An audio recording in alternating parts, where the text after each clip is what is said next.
Dear children, now we are going to start a new chapter, that is sixth chapter, cell, the unit of life. So in this chapter we are going to discuss about the detailed structure and functions of each and every part of the cell. As you know very well from lower class onwards, even 6th class onwards, we might have studied about the cell. So cell is a basic structural and functional unit of life, as you know very well from very early class onwards. So cell is very important part of our life. The cell has lot of organelles which are present inside. These organelles which are doing their individual function, that will be working as a total function of every individual. Not only it is in common in human being, but also for every plants, animals, even microorganisms. So the cell is the most important part of our life. Not only our life, for the entire living organisms. So the discovery of cell is very interesting. Actually, in the year 1660, I think, Robert Hooke discovered about the cell. But previously, as you know, the father of botany, who is called as Aristotle, who has recognized that each and every living organism, including plants and animals, are consist of the basic structural unit which are organized inside. So later on, in the year 1666, Robert Hooke observed that some of the part of the structure which is resemble with honeycomb hive, so which is looking like a box like structure, which is called as cell later on. Actually, the word cell comes from the Latin word celli, that means a small compartment.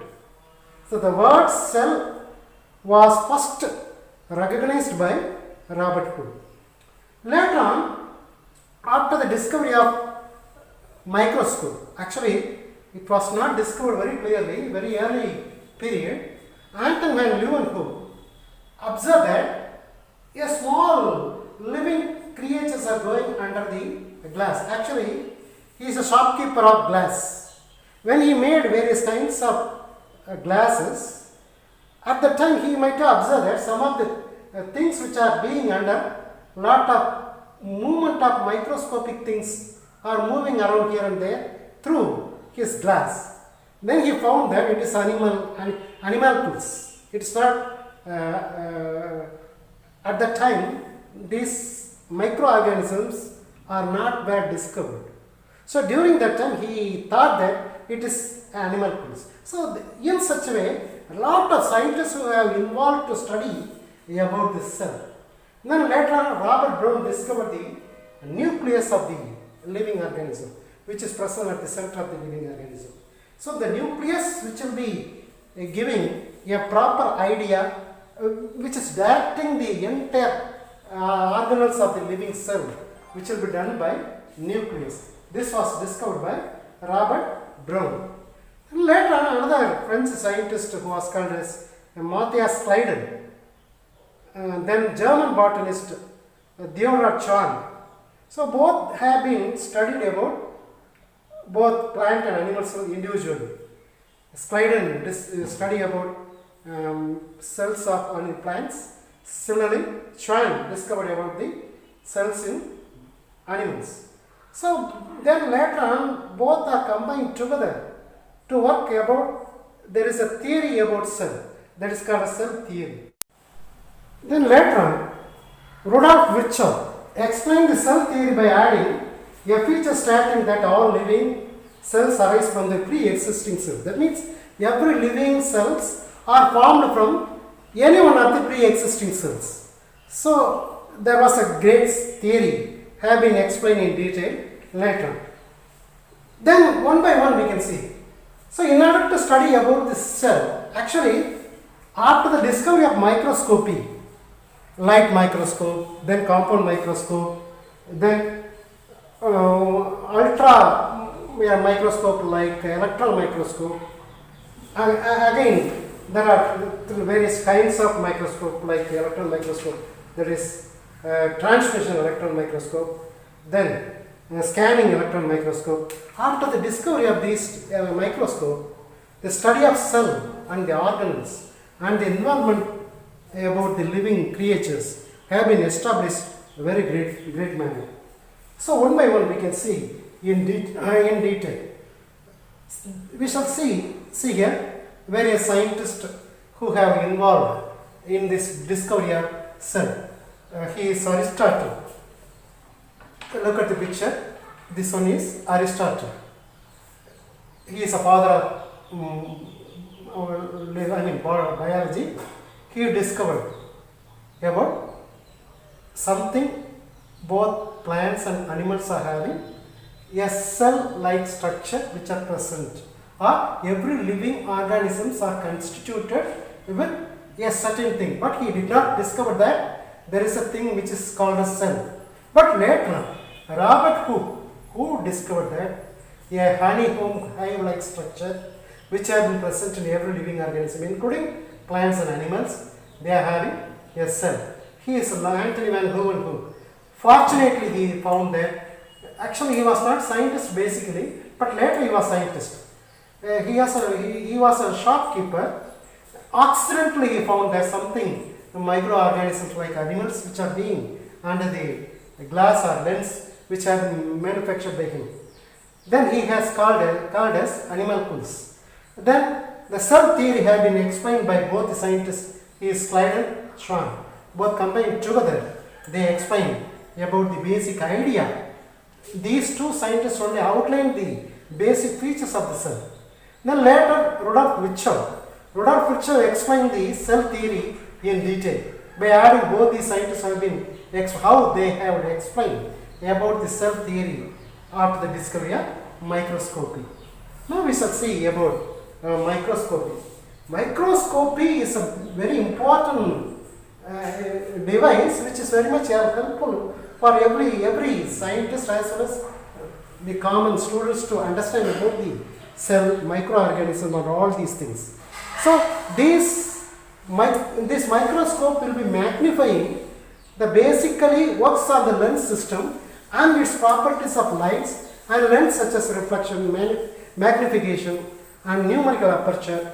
So with the help of it, we can able to understand about the detailed structure of cell as well as various microorganisms. So common light microscope which has many lenses called compound microscope. So simple microscope which is if it is having multiple lenses, then it is called as compound microscope. The microscope transmits visible light from the source of eye or camera to sample. So these compound microscopes are using common light only. So whenever the light is falling on the specimen on the slide, we can able to see with our eyepiece of lens. So this is a great thing about the microscope. So generally these microscopes have been worked on the basis of the presence of light and absence of light. Some of the microscopes will be worked on the basic principles of bright light. So these microscopes are called as bright field microscope. So this bright field microscope, they are focusing, they allow the light to pass through directly through the specimen and show a very distinguished image from different portion of the specimen. So in such a type of microscope will be called as bright field microscope. Then dark field microscope is also available. In this dark field microscope, certain obstacles which are being at the center, through this obstacle then the light is fall, but the light will not be fall on it because there is a dark spot are present at the center. Around the rim of the dark spot, light will be penetrate and pass on to the specimen. Then we can able to see the object very clearly through the lens. So generally, whatever may be the microscope, these microscopes are having two different types of lens. What are the lens?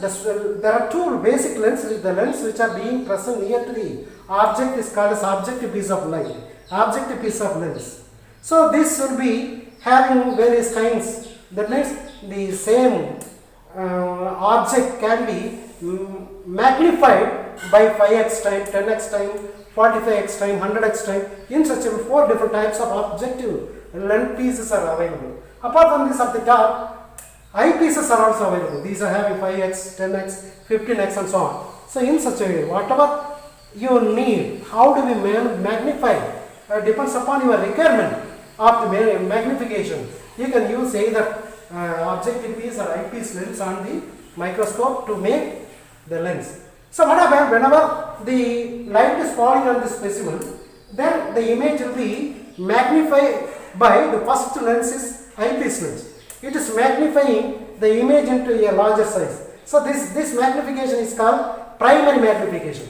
The primary magnification images is real inverted image will be formed after the primary magnification. Then while you are seeing these images through eyepiece at the top, so this will be magnified in a very big size. But this image is virtual and inverted images.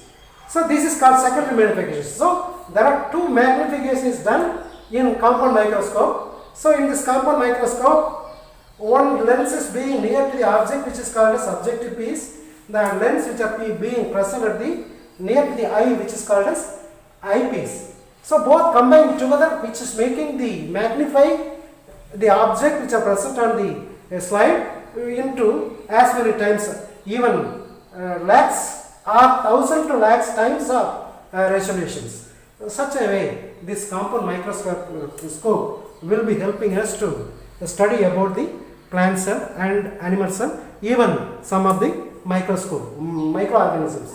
So recently in the 19th century, they had discovered another extraordinary microscope is called as electron microscope.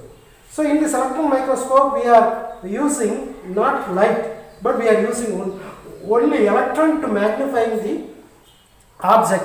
That is why this is called as electron microscope. So electron microscope was first introduced by Ernst Ruska in the year 1931 and developed by two important scientists who was called as Binning and Rohr in the year 1981.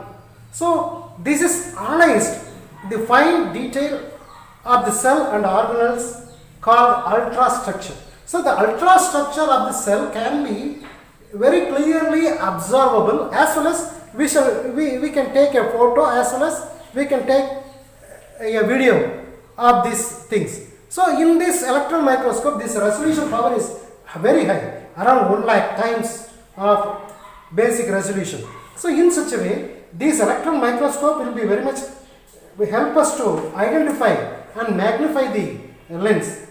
The specimen to be viewed under the electron microscope is dehydrated and impregnated with electron opaque chemicals like gold or palladium.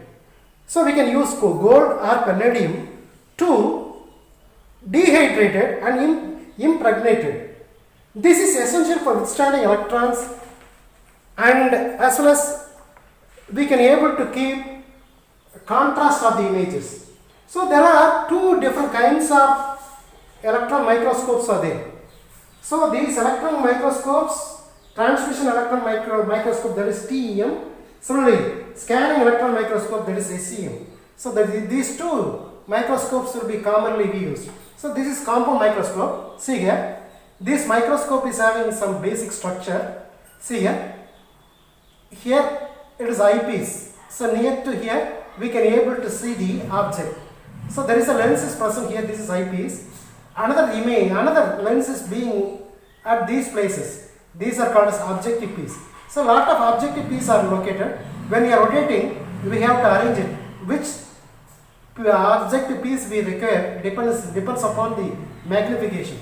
Here this slide as well as the specimen is kept on this. Here this is a glass. This is a mirror. This mirror is helping us to focus the light to fall on the specimen. So we can able to adjust with these two adjustment, fine adjustment as well as close adjustment. With the help of it, we can able to see the object very clearly. So here there are two magnification in the simple microscope. See here, this is objective piece, this is eyepiece. Here the objective piece is magnifying initial image. This image is primary magnification.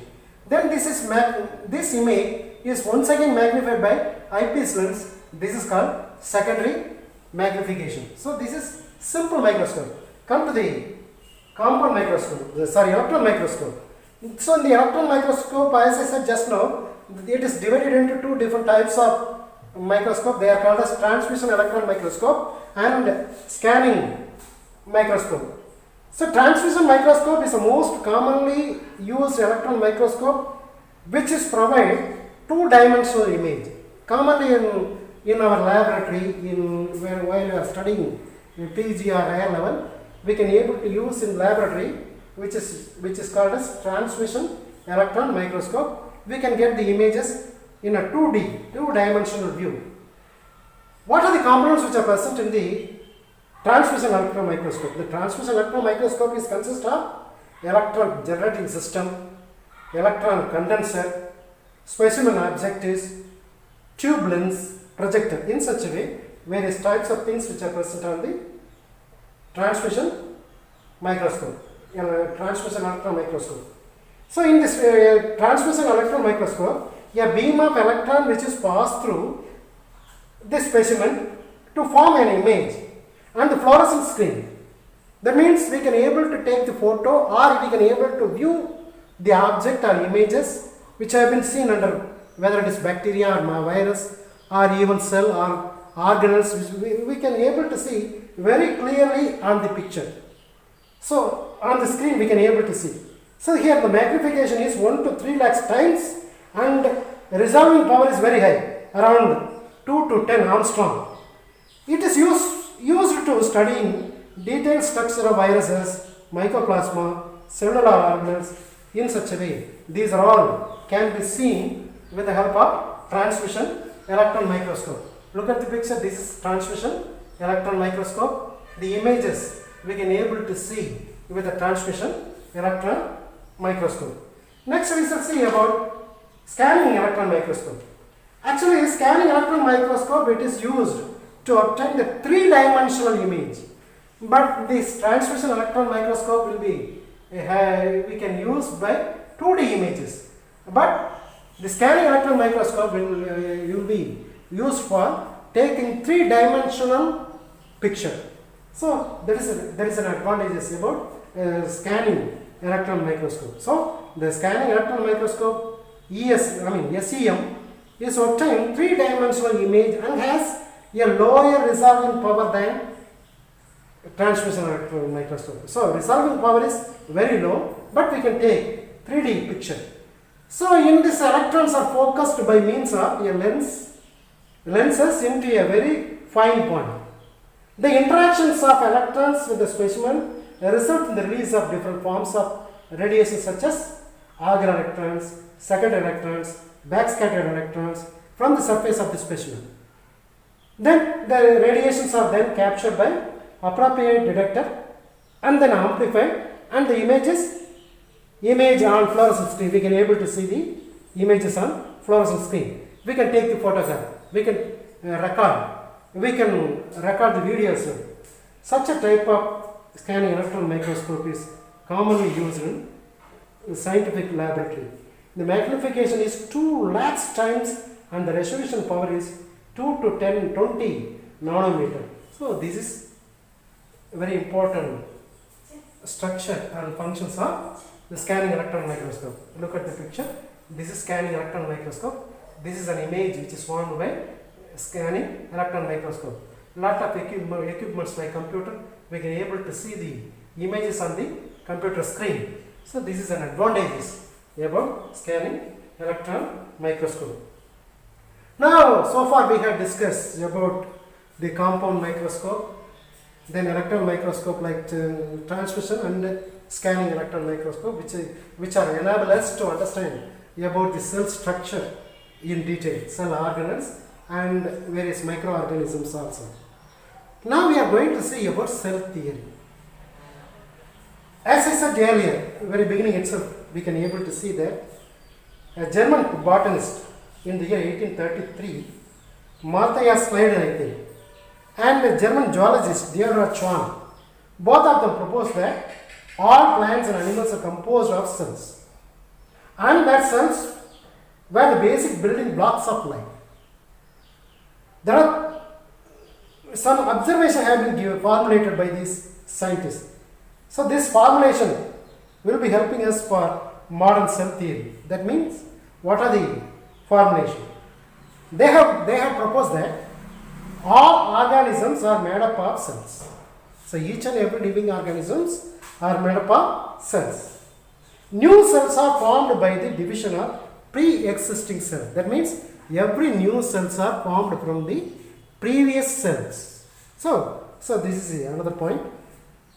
And third point, the cell contains genetic material which is passed on from one parent to the daughter cells. That means every cells, they are carrying the messages from one generation to the other generation through the gene which are present inside the nucleus of chromosome. So gene or DNA or chromosome which are present inside the nucleus, which are transmitting the characters from one generation to the another generation through the cell. All metabolic reactions takes place inside the cell. So every metabolic reactions, it may be photosynthesis or respiration or transpiration or digestion, whatever may be, every aspects of metabolic activities which have been done inside the cell. Some of the exception is also there with the cell theory. What are the exceptions? As you know very well, viruses. Still, viruses are scientists' puzzle, because still the scientists would not be able to understand that the viruses are whether it is living or non-living. That is why these are not comes under cell theory. Viruses, viroid and prions are the exception to the cell theory, because they do not have any protoplasm. The essential part of the cell, that like cell organelles, are totally absent, and they exist as obligate parasites which are subcellular in nature. That is why these viruses, virion, prion, viroids, these are all exception to the cell theory. So then what are the cell principles? Cell principles of cell. That means cell doctrine. This is also called as cell doctrine. What are the basic principles which will be available? All the organisms are made up of cells. It is a first principle. New already, which have been explained by cell theory. New cells are produced from the pre-existing cell. Cell is the basic structural and functional unit of all living organisms. What do you mean?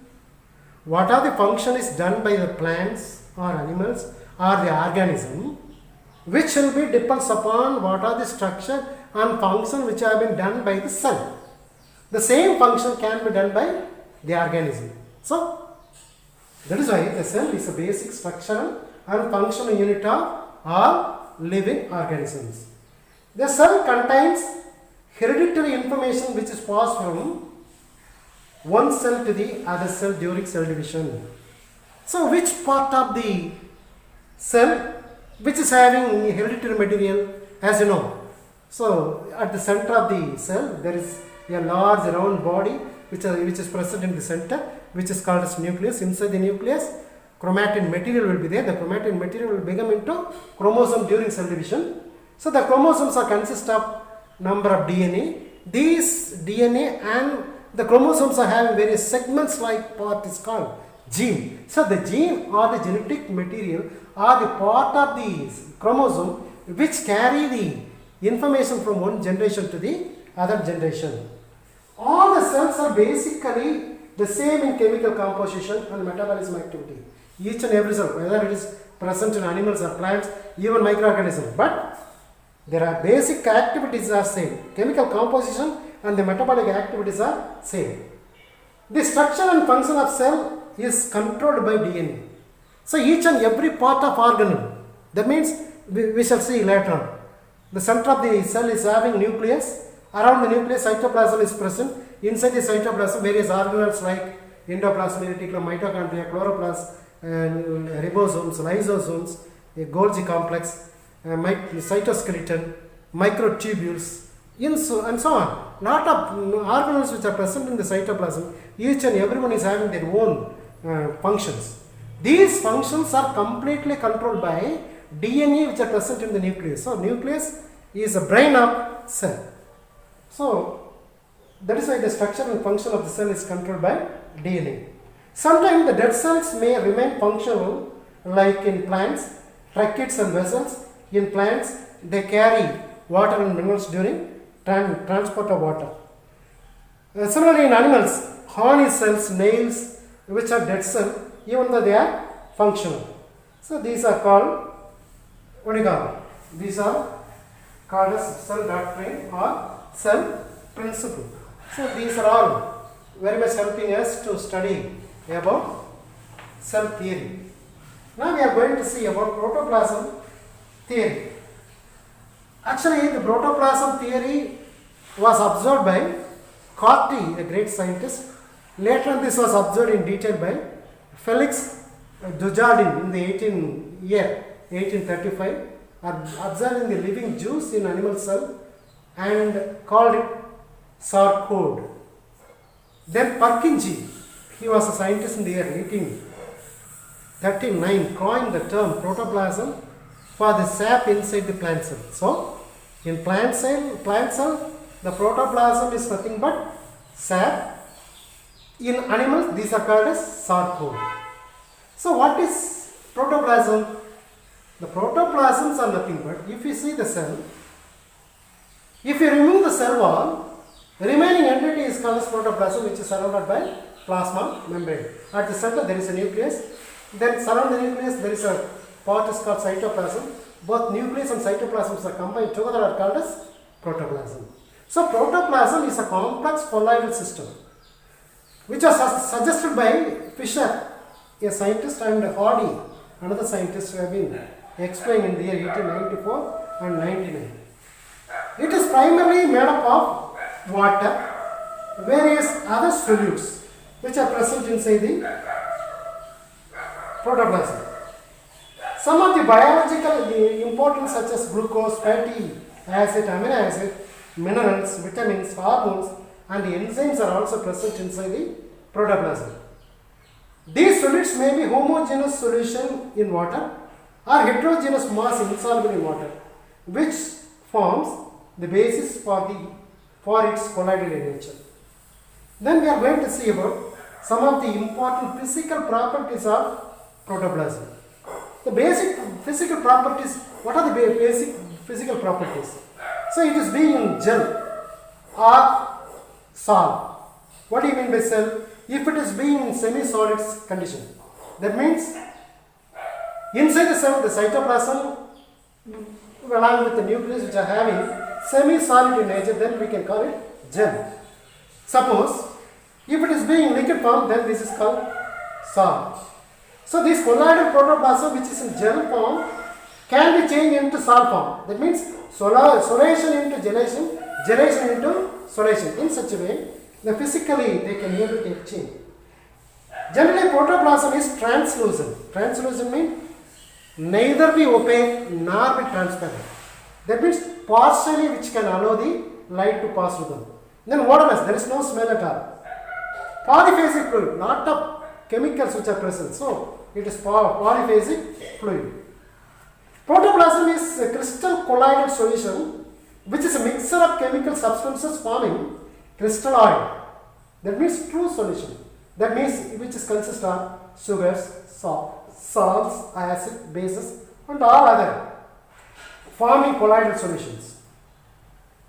So it is the most important property of protoplasm by which it exhibits three main phenomena, namely Brownian movement, amoeboid movement, and cytoplasmic stream, that is called as cyclosis. The pH of the protoplasm is all around 6.8 and contain 90% of water, remaining 10% in dormancy. Approximately 34 elements are present in protoplasm, but only 13 elements are main or universal element, that is carbon, hydrogen, oxygen, nitrogen, chlorine, calcium, phosphorus, sodium, potassium, sulfur, magnesium, iodine, and iron. So these are the basic 13 elements are very common in almost all the living organisms. Among them, carbon, hydrogen, oxygen, and nitrogen form 96% of protoplasm. So protoplasm is neither a good nor a bad conductor of electricity. The particles or the molecules of protoplasms are adhered. That means they can stick with each other by a force called van der Waals force or van der Waals bonds. The contractibility of the protoplasm is important for the absorption and removal of water, especially the stomatal operation. Then surface tension is also there. The protein and lipids of the protoplasm have less surface tension. Hence, they are found at the surface forming the membrane. On the other hand, chemical substances like sodium chloride have high surface tension. So, they occur in deeper part of the cell protoplasm. Then, we are going to study about size of the cells and shape of the cells. We shall see about size of the cells and shape of the cells. Cell greatly vary in size and shape and also in function. So the shape of the cell vary greatly from organism to organism. Similarly, the group of cells with similar structure are called as tissues. Then various groups of tissues are organized together to form organ. Various organs are organized together to form organ system. Then organ systems are organized together to form entire organisms like plants and animals. So the shapes and size is entirely different from depends upon the size of the organism. If you see in bacteria, the cell shape is varied. If it is being round, it is called as cocci. Suppose if it is being rod shape or rectangular in shape, then it is called a rod shape. If you see in virus, the shape of the envelope varies from round to hexagonal. If you see bacteriophage, which is being T-shaped.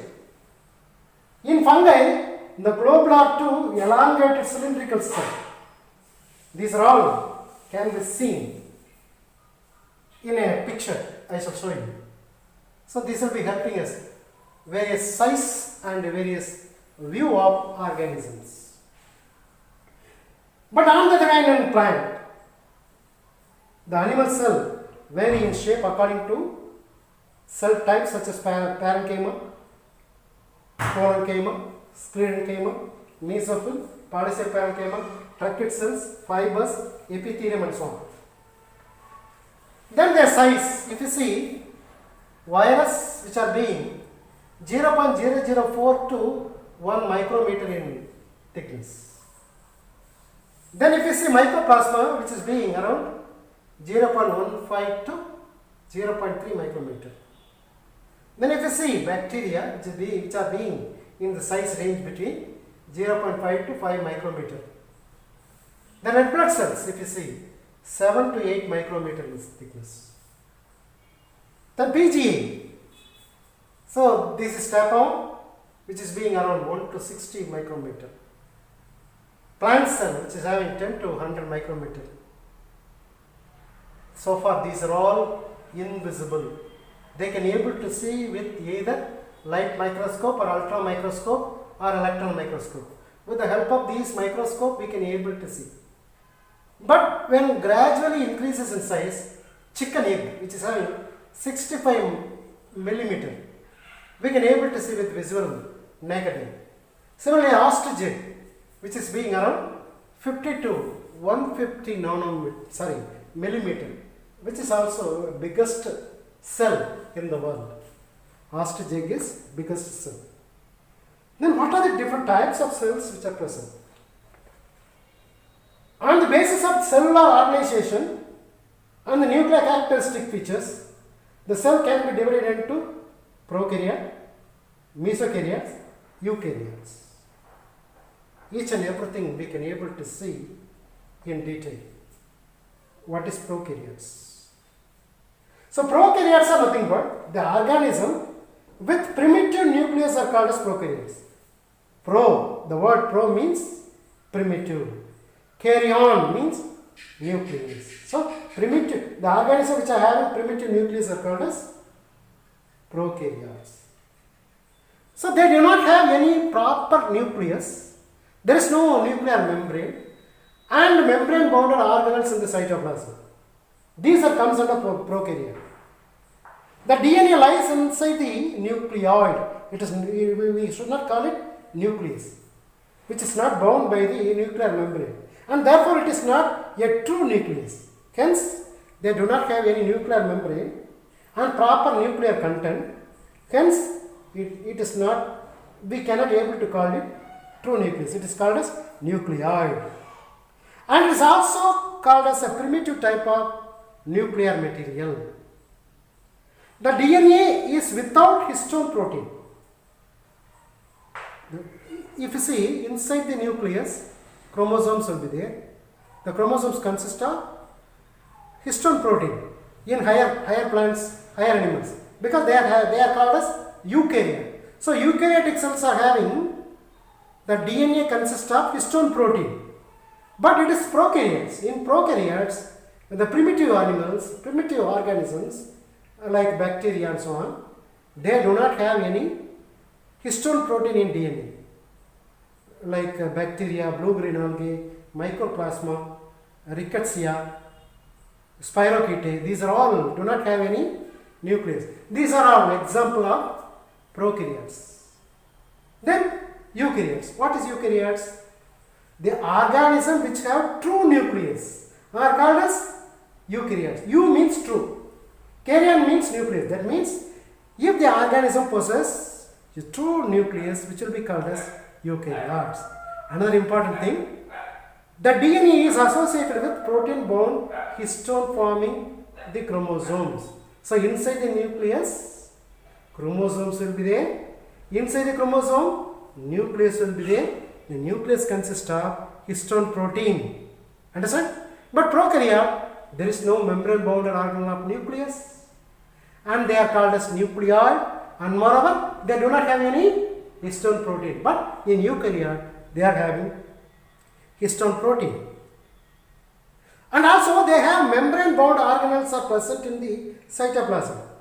Few organelles may be arisen by endosymbiosis, which is a cell living inside the another cell, which is called as endosymbiosis. Some of the organelles like mitochondria, chloroplast are well supported these eukaryotes. Then mesokaryotes. Mesokaryotes means intermediate between prokaryotes and eukaryotes are called as mesokaryotes. In the year 1966, I think, scientist who was called as Dodge and his co-workers proposed another kind of organism called as mesokaryotes. These organisms which share some of the characters of both prokaryotes and eukaryotes. In other words, these are organisms of intermediate between prokaryotes and eukaryotes.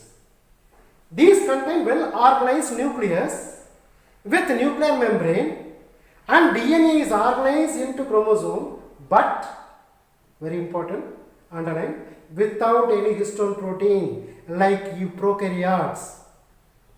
And the histone protein component divided through A mitosis, not mitosis or meiosis. It is A mitosis like prokaryotes. So prokaryotes are divided by A mitosis. Certain protozoa like Nactiola, some phytoplankton like Gymnodinium, Peridinium and dinoflagellates are very good example for mesokaryotes. So there is a tabular column will be helping us to differentiate between these prokaryotes, eukaryotes as well as mesokaryotes in detail. So there is a, this is a table which will be helping us to understand about the differences between prokaryotes, mesokaryotes and eukaryotes. When we see the size of the cell, the prokaryotes are having 1 to 5 micrometer in thickness. If you see mesokaryote, 5 to 10 micrometer. If you see eukaryotes, 10 to 100 micrometer. Now what are the nuclear characteristic features of the three different types of organisms? If you see prokaryotes, they do not have true nucleus, they are having nucleoid. Mesokaryotes, they are having nucleus with nuclear membrane. Eukaryotes are having true nucleus with nuclear membrane. the nature of DNA. In prokaryotes, usually the circular without histone protein of DNA which are present in prokaryotes. But if you see mesokaryotes, usually linear. Understand the difference? Here in prokaryotes, DNA is being in circular form. But in mesokaryotes, DNA is present in linear form, straight line. And also without histone protein like prokaryotes. But in eukaryote, usually linear DNA, but which are having histone proteins. Then protein and RNA synthesis. How protein and RNA synthesis takes place in 3 different types of cellular organisms. In prokaryotes, couples in cytoplasm. But in mesokaryotes, similar with eukaryotes like RNA synthesis inside the nucleus, protein synthesis in cytoplasm. So, in higher plants, animals like eukaryotes, RNA synthesis takes place inside the nucleus. But protein synthesis, which takes place outside the nucleus, that is in cytoplasm, with the help of ribosomes, which are present in the cytoplasm. Then what type of ribosomes which are present in 3 different types of prokaryotes? Then if you see prokaryotes which are having 50s smaller subunits, 50s subunits and 30s subunits. 30s is smaller subunit, 50s is larger subunit. In mesokaryotes having 60s and 40s. 40s is smaller subunit, 60s is larger subunits.